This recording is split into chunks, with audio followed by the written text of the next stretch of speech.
gonna listen in Yeah. to the Seasoned Guys podcast.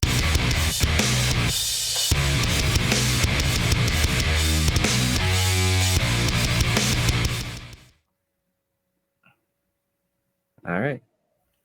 Hey, what's up, everyone? David here. Hello. What's Brendan. going on, Brendan? Good. How are you doing? You having a nice weekend so far? Yeah. Spending a day in the pool yesterday. Yeah, So it's very cool. Very nice. Very nice. That's my plan after this podcast is to go into the pool. You don't have a pool, do you? Oh no, your parents' pool. My parents do, so I'm gonna be jumping in there. Saltwater, in-ground pool. That's what I was in yesterday. And it is pretty cold. Love it. Uh-oh. I thought you were Yeah, freezing for a bit. it's good. Oh no, the saltwater pools. I prefer those because the chlorine ones, you're in a pool all day. You come out, you're exhausted from all the chemicals, and your eyes are burning. Yeah. With the salt water, it's less of that, and you don't reek of chlorine, so it's definitely a better way of swimming. Yeah. All right, so this is our first episode. Yes, it is. Trying to do podcasting so everyone can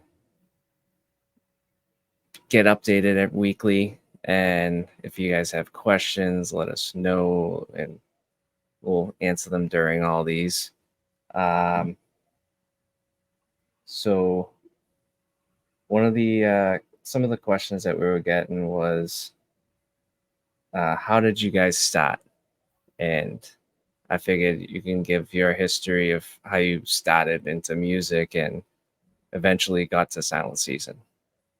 Yeah, no, really good question. I got started, drumming in general. I was my first drum kit. I was like 5 years old, and I loved playing drums ever since then. And eventually, I come from a very musical driven family, so I saw my cousins playing in bands, and they were all gigging locally and whatnot, and I said, that's pretty cool. Over time, I want to do that. And then my cousin eventually asked me to play in one of his bands, and played in a lot of VFW shows, and got around and understood how to navigate, and the whole thing about playing in front of people and not being afraid to do so, and building a fan base that way when VFW shows were a thing. So I might be dating myself here, but fast forward all the way to actually joining my first legitimate band when I was young. I was around 16, 17 years old, and everyone around me was in their mid-20s.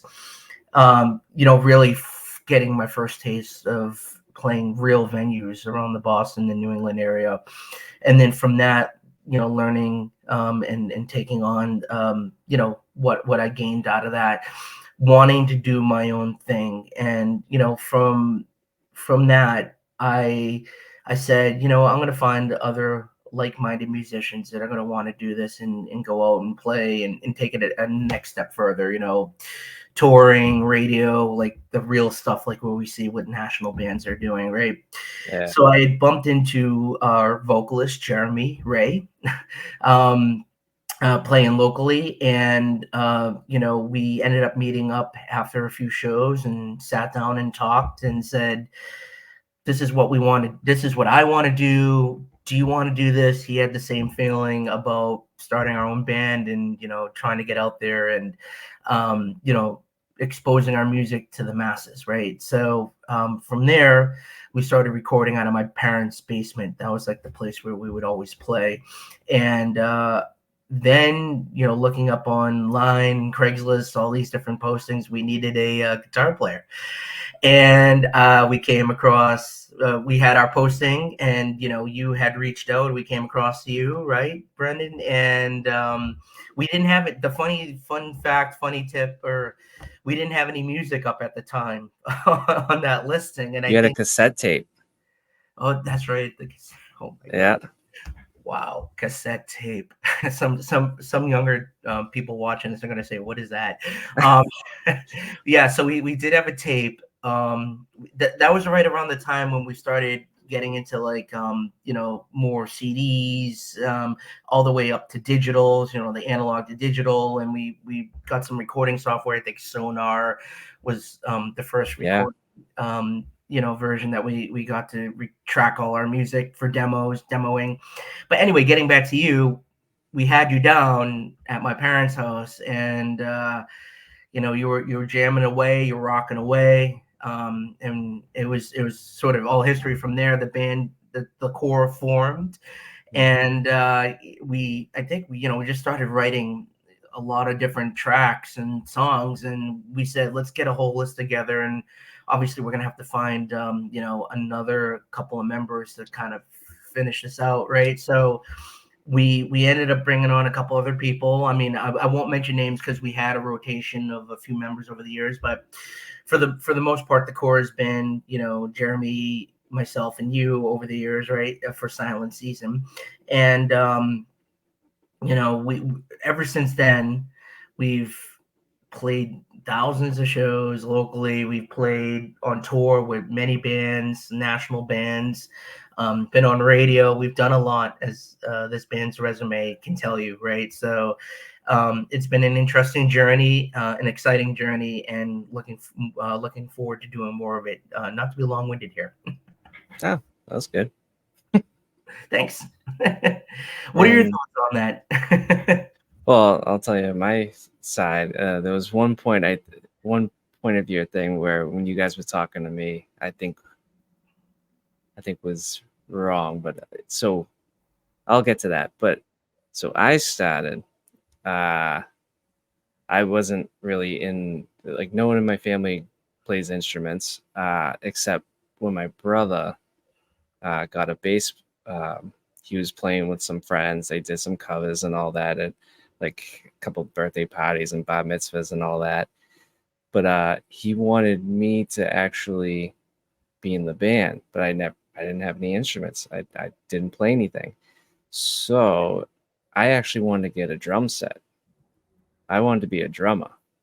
And I remember it was like my 13th birthday, I think. Yeah. So we went out to go get a drum set, but he told me, no, get a guitar. We already have a drummer. But I want to play drums. And he's like, no, get a guitar. So I got a guitar. He started teaching me tabs and all this stuff, and listening to songs and trying to figure out what they're playing. So that was a band I was in from freshman year of high school to senior year of high school. Mm-hmm. It was a whole bunch of us, same time tomorrow. Yes. But the thing about us, and we actually wrote a CD. We recorded a CD and sold it, and we played a whole bunch of shows, VFW shows, Yep. a lot of those. Weren't you guys supposed to open for like Census Fail or some one of those bands? Or you were telling me, yeah. We were trying to get on some show with Census Fail, Oh, and cool. I don't think it worked out. I can't remember, so long ago, but yeah, we used to play Census Fail. What was that song? I can't remember the name of the song, but we used to play it as a cover. So cool. And all of us came from different backgrounds, so like every song on our CD was almost like a different genre. We had a song that sounded like Deftones, and we had a song that sounded like 311, Oh, nice. and it was just all over the place. But after high school, everyone went their separate ways, joined different bands and all that. And then I was getting a feel for like, I got to get back in a band. I miss playing live. So I actually hit up Jeremy when he was in another band. That's right. And then, so I learned a bunch of songs from their band, and I was like, all right, I'm ready. Like, when do you want to have me down? And then he ghosted me. I'm like, what's going on? Oh. Then I found out he left the band. I'm like, oh, well, there's my tryout. Like, I can't win. So probably like months later, I went to a whole bunch of different tryouts. like death metal bands, hardcore bands, hardcore punk bands, and I learned all their songs, and I don't know what was going on. Like I played them effortlessly, Mm. but maybe it was just because I didn't really look the part of all these metal bands back then. But then I got a message from Jeremy on MySpace asking, "Hey, are you still looking for?" Um, I think he apologized. Hey, sorry, yeah, I left that band. Are you still looking? I'm like, yeah, I'm still looking. And then that's when I think I linked up with you guys Okay.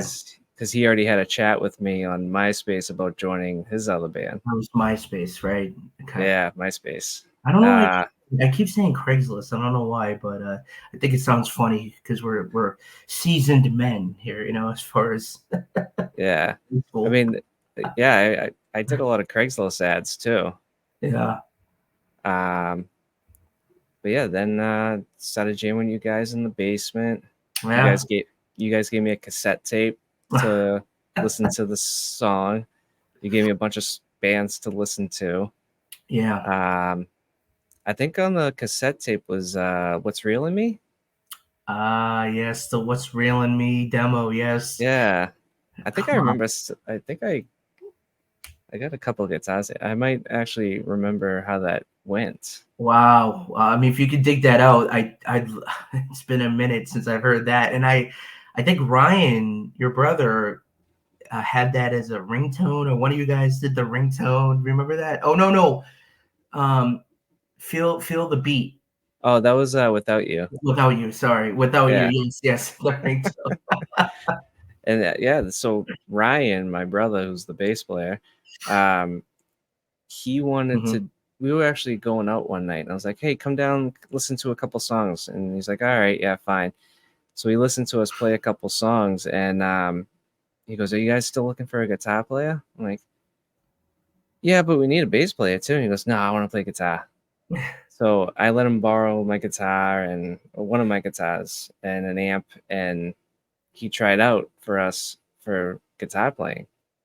And Yeah. then I think after that night, I think Jeremy said, "Oh yeah, that was great. But next time, can you bring your bass?" And my brother was like, "Oh, yeah, I will." But yeah, he was the original bass player too. That's right. That's right. Yeah, no, it was the Sheehan family had a large influence within the Silent Season early days. So, Yeah, um, yeah, yeah. Shout out to Ryan. Thanks for your service. yeah. So yeah, that was basically it. And then we're still here. We're still here, and I'm forgetting a couple of these things. Forgive me. It's been like 16 years in the making here. My brain's not as up and running these days, but yeah, no.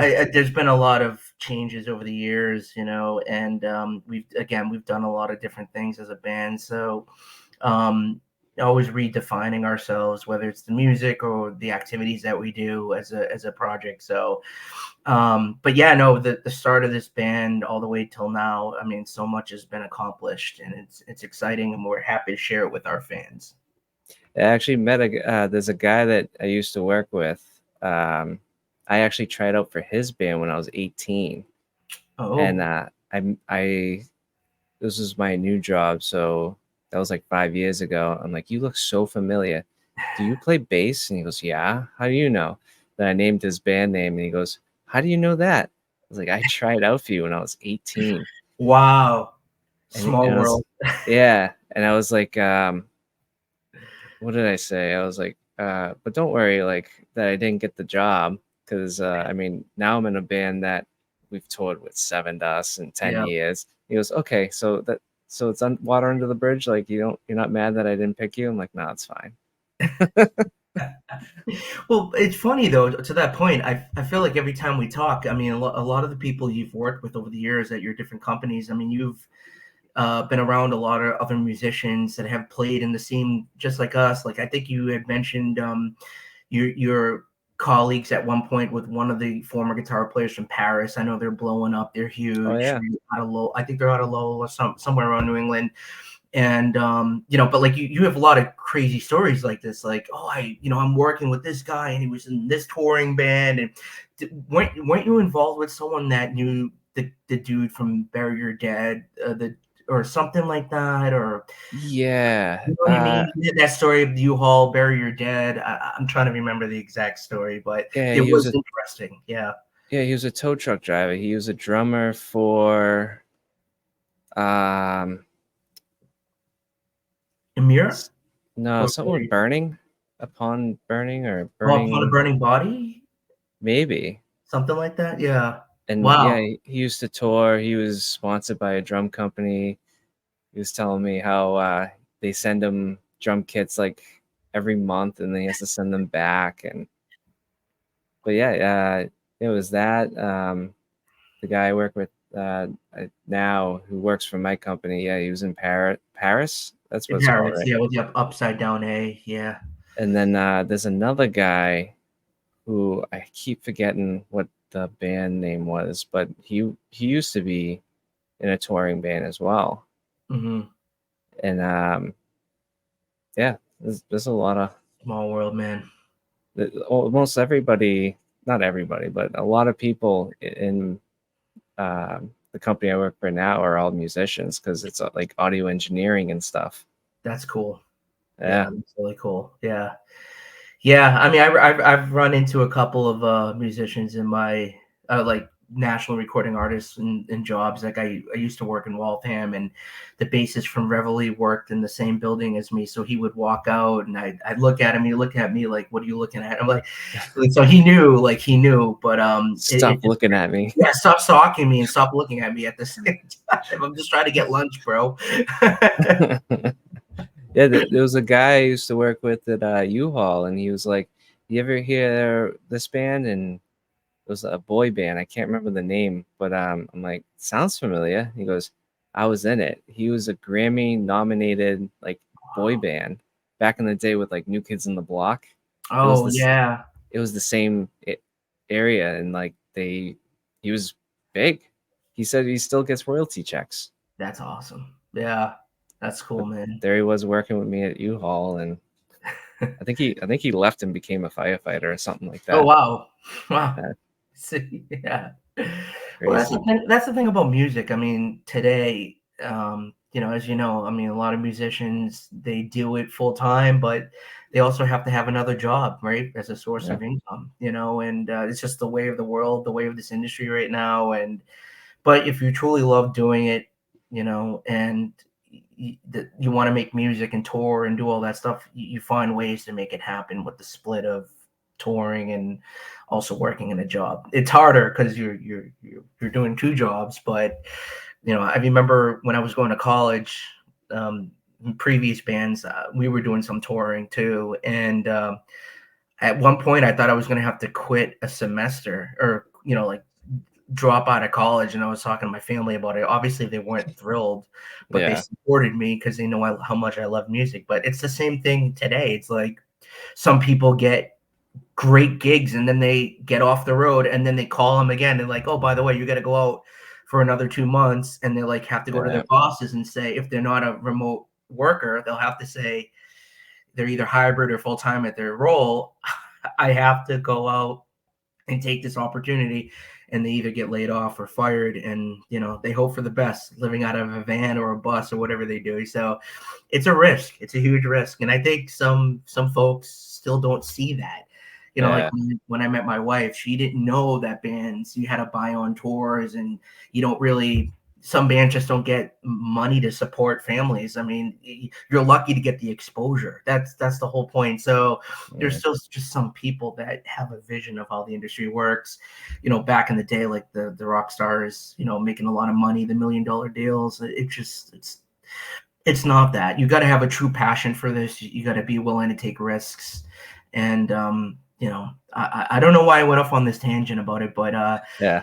it's just this whole thing about like people, we're connected with in the music industry, but also are normal like us, right? Day-to-day jobs, living their lives, trying to make a dollar. And that's where we are, at this I mean, time. like, I think it was like Kill Switch. like yeah, they had second jobs, like but it was like music related, like Adam Yeah. V with the recording studio. I think Howard Jones was doing management, and he would Mhm. take care of that while on the road and everything. And Mike D had art. Yeah, he was doing graphic design for everybody. Yeah, but actually, to that point, didn't Mike D do? He did some stuff for us in the back. I didn't Jay work with him. I was coming up with some line. Yeah, I think it yeah, was still Mike D. Yeah, he came up with the S with the branches coming off the that's sides. right. That's right. Yep. Very Yeah, cool. I mean, they can do that stuff while they're on tour and sitting in the van and or tour bus now. But Yeah. Yeah, to that point, I mean, that's the thing. I mean, so they'll either, teach lessons or yeah, run recording studios, be a producer, engineer, or like for me, like I envision myself being the business side of things, maybe not necessarily a manager, but like someone that can help with connections and bridging the gap with artists, to make money, right? So there's yeah, so you many should things do that you as a can. side hustle. I know. I was thinking about it. It does take a lot of work. It is a lot of attention to getting back to like 1,000 emails and getting people connected. But it can pay. If you do it the right way, it can pay, and Yeah, it's another source of income for sure. hmm. I'll have to think about that. I know. I'm giving you ideas here, but yeah, but like you're like lately, as of over the last few years, you've been very cognizant of recording and by the way, for folks watching this, I mean, Brendan is our the tech guy. He's got our rig set up at our shows with our samples and the in-ears.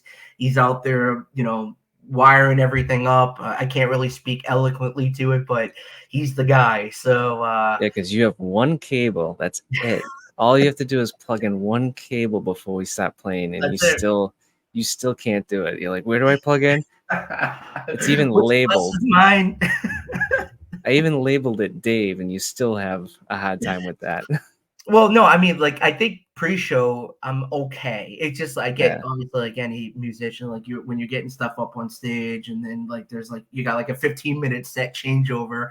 You're like trying to look, and then I know I have like a cymbal stand falling off at the same time, so it's like a million yeah, things running through my brain. But muscle memory, I'm getting used to it. I'm yeah, plugging in. I just got to wind up the chords in an organized fashion. That's my next step. yeah, yeah. We need roadies.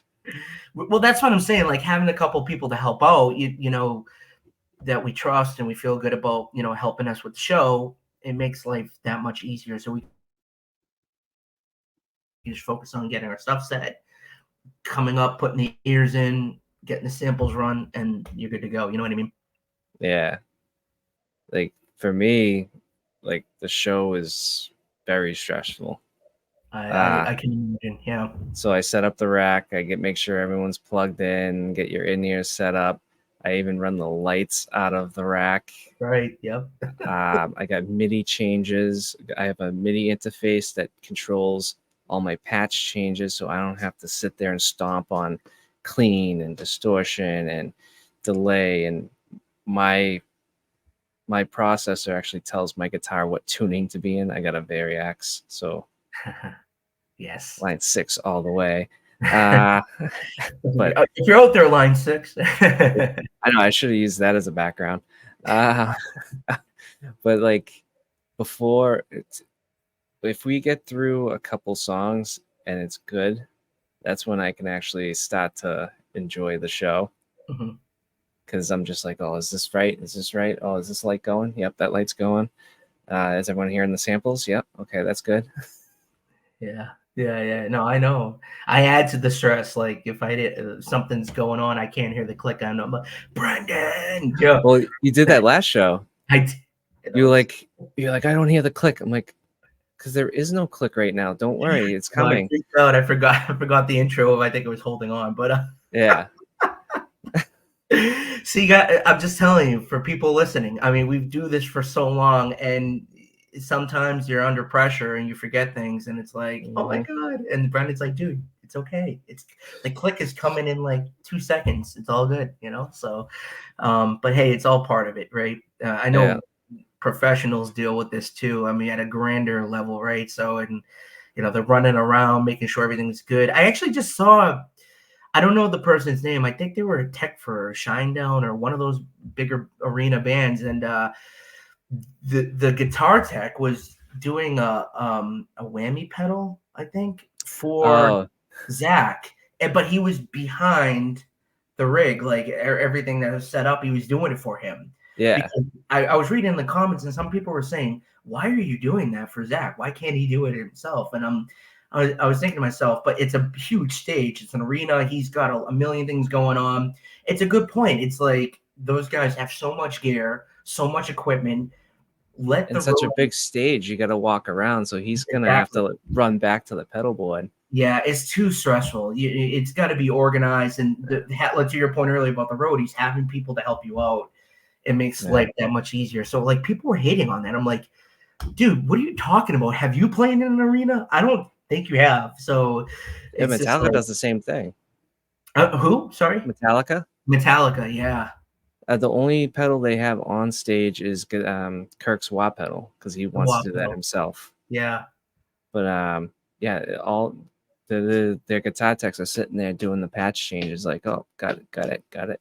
yeah. I mean, it's huge, man. Like that. That's the kind of help and support you need to run a successful show. I think a lot of people just think, oh, they got the gear up on stage, they're just gonna plug in, go, and it's so Yeah, much more technical these days. It's far beyond that, and that's what I try to tell my old man. You know, he's like, oh, he's still trying to grasp the whole rack thing, and I explained to him, you know, like how things work, but he'll come around. He's from the 70s, you know, he's back in the Aerosmith days, so it's yeah.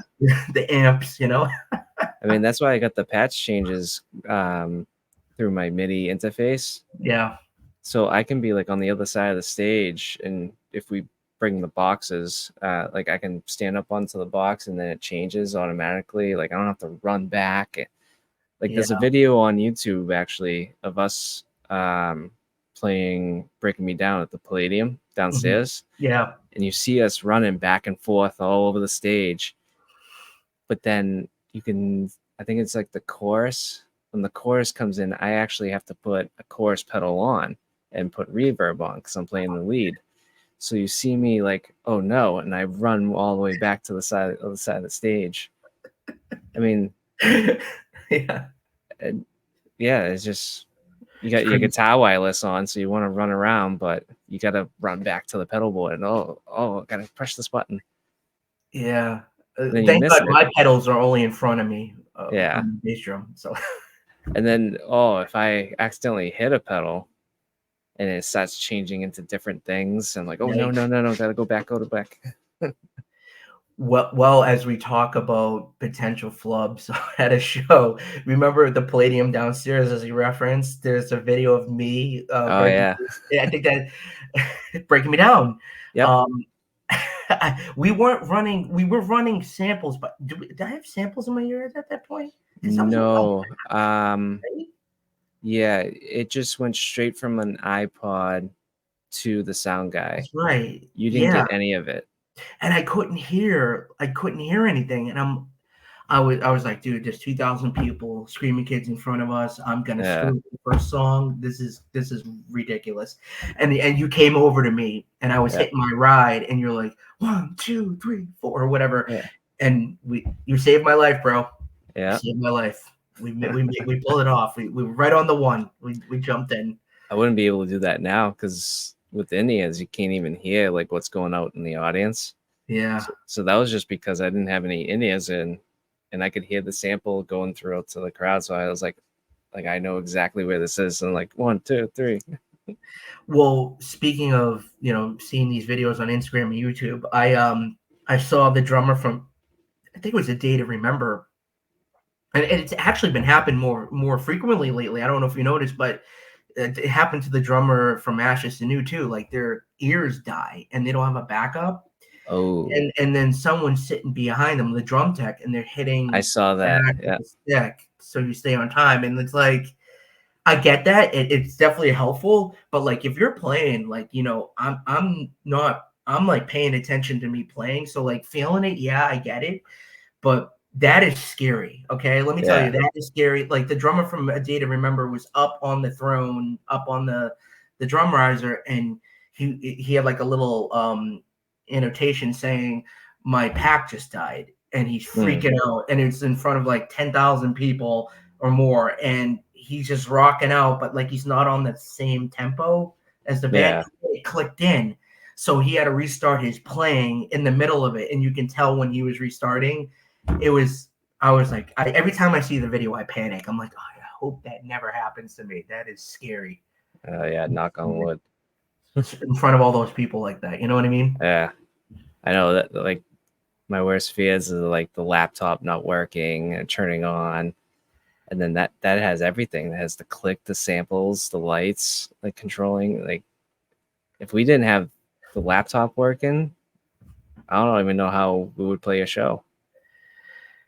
That's the thing about tech. It's cool. It helps reduce a lot of these, stresses, but it also brings about issues and stresses as well. So Yeah. it's finding that balance. I might have to whip out the Dr. Beat for folks that don't know what that is. It's the old school click track where I used to plug directly into what Uh, the volume amp attached. So those are still in the space too, I think. I think we have some there. Yeah, those are Yeah. old school, man. Yeah. Oh my God, that's taking me back. That's years ago. Oh. Damn. So how's your weekend going though? You having a good weekend though? Yeah, it's going good. It's going Yeah. good. Yeah, it's happening too quick, man. Let me tell you. It's happening too quick. And every weekend I'm always thinking about what, like all of us, what we can be doing, more for the upcoming week to do promotions and social media and everything. So it's been tough, man, with social media. I know you and I have talked about this offline, but everything's so constricted organically. Like we've built fans on across all these pages, and now it's because a lot of these companies are public. They make money off of paid advertising, and Yeah.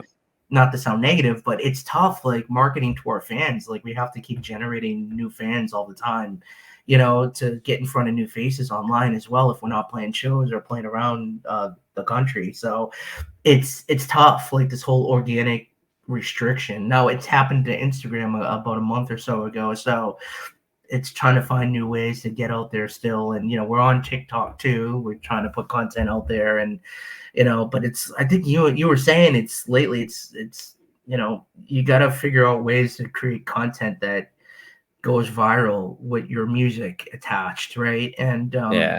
becoming more of that game as of late.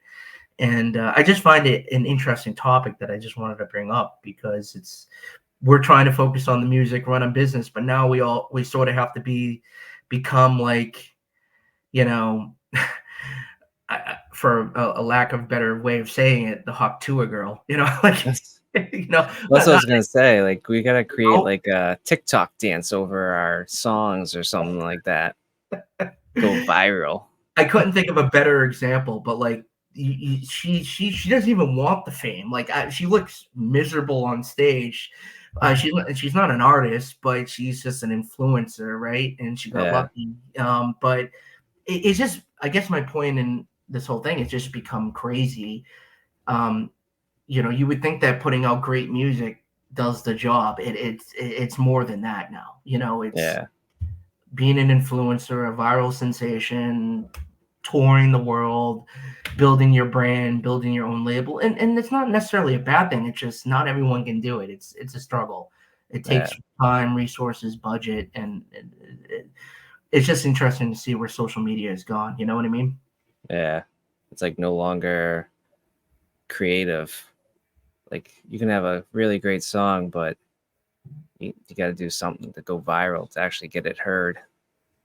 Yeah, yeah, and I guess it's just where we are in life, and it is interesting to see though some of the changes that have come up over the years and how things have pivoted a little bit. And I did see someone talk about like how record labels and agencies, booking agencies and management, they're still looking at social media media, but they're sort of changing the way how they look at it because they realize, as I mentioned earlier, a lot of the organic restrictions that are out there, and you have to sort of take a lot of these metrics that people rely on with a grain of salt because it's not necessarily a one to one in every situation. Just because you have millions of followers doesn't mean you're going to go pull up to a 2,000 person capacity and fill it. Yeah. You know what I mean? For some Yeah. artists. So there's a disconnection there. And I think more people are starting to realize that you can be a commodity online, but you may not have that same support offline, right? When you're out Yeah. doing the real thing. So it's bridging the gap between that, having the talent and then also being able to story tell too online and bringing those together so that you can draw that crowd. Yeah, there was like one band that we played with a while ago. I can't remember their name, but like they were huge. Like they had a song that was a cover, and it got like a million views on YouTube, and it was going crazy. Everyone was liking it, and then they played a show with us, and we thought, all right, let's have them close out the show because they're probably gonna pack it.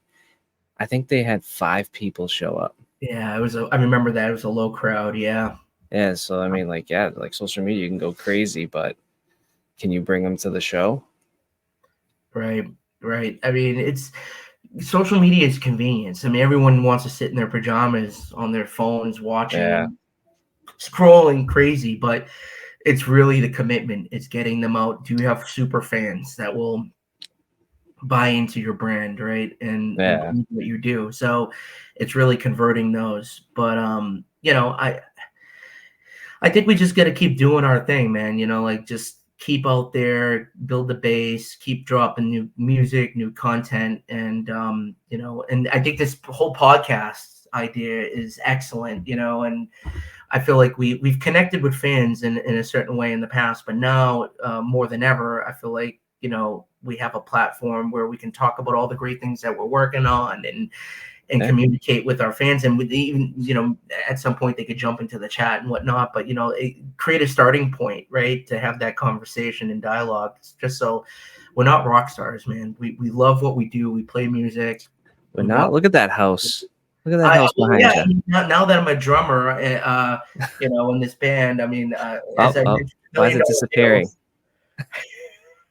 I'm now I play piano now too. I got to get that tune this weekend. So, but yeah. So, but anyway, long story short, it's a good way to engage with our fans, and we're excited to keep putting out content and do this, for the folks. Yeah, maybe one time we'll do like a live one where people can comment on that. That would be cool. Yeah. And I love the StreamYard concept. I think you can stream out to some platforms, and we can, go on Facebook and stuff like that. And, shout out to Will from the Liars Pacifists podcast. I think, he sort of helped us, in certain ways, get our feet wet with this and made some suggestions. So we were on his podcast a couple weeks back. So great dude. Go check him out if you haven't yet. He's interviewing some great artists. But this is all new to us. Bear with us, right? So it's the first episode. I think it's going well so far. I think it's smooth. Some good topics we're chatting through. But yeah, anyway, I think this is a great platform to get our thoughts out there and keep people engaged. Nice. Yeah. Do you want to do the favorite of the week kind of thing? Sure, let's do it. Still don't know what to call this. I wanted to call it riff of the week or something, but what's like a song that we've heard that either the song or a certain part of a song is like your favorite thing of the week. So you got one? Yeah, I'm just gonna, I don't want to flub the name of it. So this is hard. They're both good. Wage War just dropped the new EP recently. I like there's the Magnetic song. Oh yeah, I heard that one. That's a good one. A little bit Yeah, more commercial. However, there's that self-sacrifice song. We're back. we're back. All right. I should There's have put up that thing. Be right back. we're back. Yeah. I was saying Wage War, Magnetic, and then also the self-sacrifice song. But you know what? I'm gonna park that for a second. There's that new Starset song. I think it's called New Brave World. Have you heard it? Not yet. No. Holy crap. It's a wild song. It's heavy for them. And they take you on a crazy journey through it's a whole theme in that song. Yeah. And it's not just like verse, chorus, bridge. It's all these different parts, but it all makes sense. You should check it out. There's some Was it really good Brave riffing. New World? Yeah. All right. Yeah, I'll have to check that one out. Yeah. I think that's what it's called. I'm just looking it up just to double check. But I heard it on Octane the other night, and I was like, "Oh my god, that is!" I didn't even know they were capable of that. That's crazy. Brave New World. Yep, Brave New World. Yep. All right. Yeah, I'll No, have to that's check that one mine. out. I'll have to check it out. Yeah, check it out. Mine. I don't know how long this song's been out. I think it's only a few months, but Seeing Red by Architects. Oh, I love that one too. Yeah. And it's yeah, I like the whole song, but the one part that like makes me even like it even more is the end of the bridge, where it's just him singing, and there's like a Yeah. kind of like build up, and then it stops, and he starts to sing the chorus, but it's like a kind of like 1, 2, and then everyone comes in on the 3. Oh yeah, that's right. Yep. Yep. Those like certain stops in songs, if they're done correctly, I think it's like the best thing ever. Yeah, I And agree. and I like how he goes into the chorus, but no one's playing until like the 1, 2, like that drop, like that's my favorite part of the song. Yeah, yeah, they coordinate those tight parts well together. Yeah, I love what Architects is doing. Even the record before that, um, it's great. I mean, they're really tight, and it's that band is doing some really big things. I know Bad Omens is huge. You know, Architects is huge lately. Who's the they other went on band? tour with Metallica. That's right. That's right. And then That's pretty Fallen huge. Reverse is doing some nut and crazy things. Who we've played with too in the Yeah, back in the Palladium. But yeah, Architects is legit, man. They're a contender, dude. You know, they're doing some yeah, really, really cool things. and that stuff with the symphony, that Yes, live, what was that, Animal?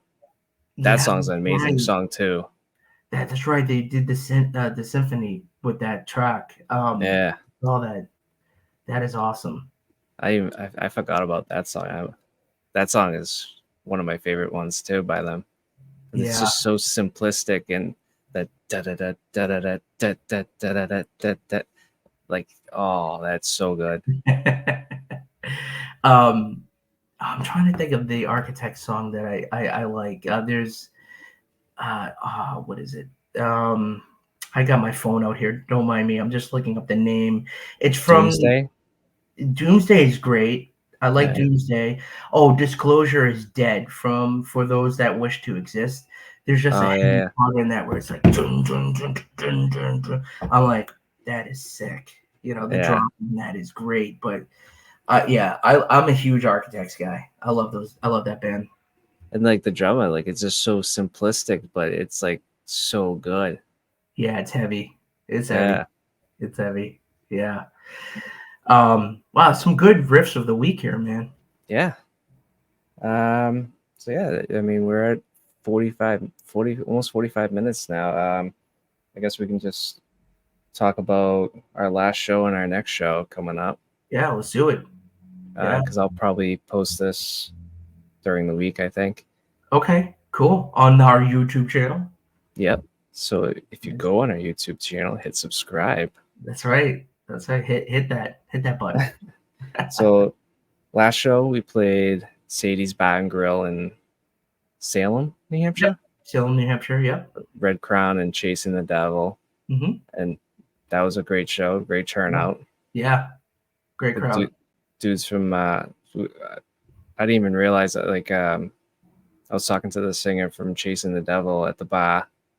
He was a good dude. He's a good dude. Yeah. I was talking to both guitarists of Red Crown. We were mostly going over our rigs, talking about Line 6, and he used to have a Variax, and then he switched back to using real guitars, and I was showing him my stuff. But yeah, that was a good show, good people.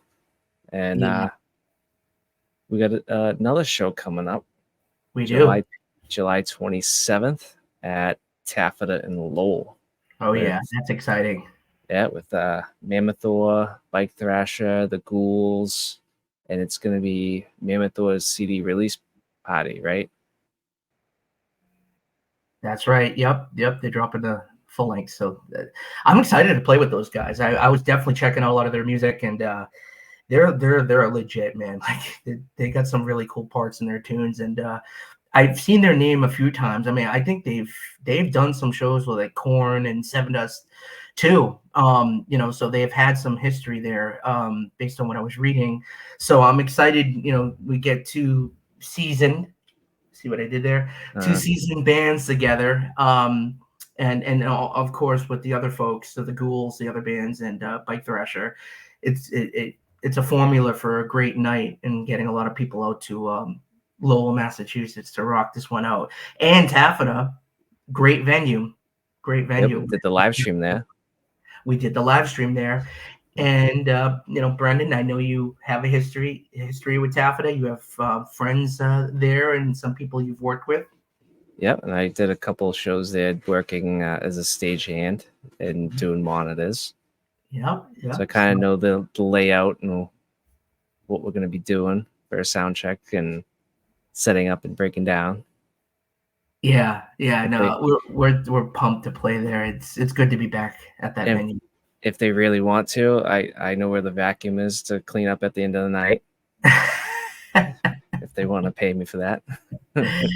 Yeah, no, it's cool to see where that venue has come along with. They got the new bar, and it's a great venue. It's cool to have venues in the area like that, because as you know, there's just so many venues that are closing in the area as well. A lot of places that we used to play and we rely on are no longer here. So it's always exciting to hear when new venues pop up and there's a place for bands like us to play. And if we're not touring or going out of state, and I kind of feel like, I think this is an important topic based on the show discussion we're talking about. I do feel like, and I do see somewhat of the hard rock scene coming back in the Boston area. I feel like, so many bands like Mammothor, Chasing the Devil, Red Crown. I know Sepsis is doing a lot of things up in the Manchester area. It's just like now there's a pocket of bands again, right? And there's so many more, don't get me wrong, but there's these bands that have been around and they're bubbling back up, and we're creating that scene with these shows like the Sadie's one. It just felt like a show back in the early 2000s where people wanted to go out and see bands and have a good time and have some drinks and hang out. It's been tough, man, over the last 15 years. There's been some shows like that here and there, but it hasn't been consistent. And I feel like now more of that's coming back. We're starting to see that vibe again with the hard rock and the metal taking over. And Rhode Island has a great scene too. New Hampshire still's got some shows going on. We got the Middle East in Cambridge. There's some rock shows and metal shows going on there, and Big Night Live. There's a lot of newer venues in Boston. Don't get me wrong, like Big Night Live, Roadrunner, MGM. But a lot of those have Live Nation booking agents coming in. But the more local centralized shows, I just feel like some of these venues are popping up, Taffeta and others, and they're getting in the local shows again, which is great, which helps us grow that scene again. Yeah, there's a lot of like small venues that popped up out of nowhere too. Mm-hmm. I'm a part of like some like New England local musician groups on Facebook, and they're always posting the flyers, and I'm like, what is that place? And I'll look it up. Yeah. I mean, a little tiny for us, but I mean, still it's good to see they're coming back. Yeah. Yeah, a lot of bands playing. Yeah, I'm trying to think. I remember you were saying there's that Boston one. I forgot. It's something. So I think it was Saloon or something. But yeah, there was a couple of ones that are popping up, which is good because I mentioned like the Hard Rock Cafe in Boston, Yep. gone. Uh, Yep. about a year ago, unfortunately went away. That was one of our staples. We played there a lot. Um, and I know the Middle East is still there, which is great. Sonia is there, but we don't want to Almost oversaturate. lost that one. Oh, We we that's right. Yeah, we almost lost that one too. yeah. Yeah, that's right. I saw the news about that. Yeah, They were turning into condos, yeah. That's and I crazy. mean that venue is three or four venues in one building. I know. I know. The Zuzu upstairs, downstairs, and then And Sonia. Sonia, it's Yeah, crazy. If that yeah. went, that would have been terrible. I know. We literally would probably be homeless in Boston. Like we'd have to go. We'd have to build our name somewhere, somewhere Yeah. else. Oh, But yeah, no. Going back to your point, great last show. This new show coming up is exciting. To build off of that, we're working on trying to get outside a little bit. Maybe Rhode Island, New New York, York. Maine. We're talking to some people to do a few more outside, close the year strong. But and then talking about other plans for bigger events coming up. So we're trying to stay busy, recording, dropping music through Earth program, playing a lot of shows. Now we're becoming more social media conscious here. Yeah. So the podcast, we never sleep. We're always busy. So at least I have a nice house to do it in. So I know. Crazy. Nice fireplace. nice fireplace. That's right. That's right. But just trying to think here. Yeah, it's been an exciting year so far. I feel like, I know we kind of faded for a little bit when we were writing, but we've been doing a lot. I feel like, I know we could probably be doing more, but we're back out there. People are coming to us saying, "Oh, it's exciting to see you're doing your thing again," and you come up from hibernation and Yeah. you know playing out and seeing all the old and new faces. It's great. People traveling to these shows too, man. Like when our Palladium was the first show coming back, right? Yeah. We had some We people come from Vermont, right? Vermont, yeah, Vermont family came down. It was an all ages show. That was great. They got to bring their kids down. They came down from Vermont, man, to Worcester. So that's commitment, and it's great seeing that. And then one of our buddies came up from Rhode Island to film the Sadie show. Oh yeah. So I love seeing that, and I love hearing that. When people travel across state to see us, I mean we care.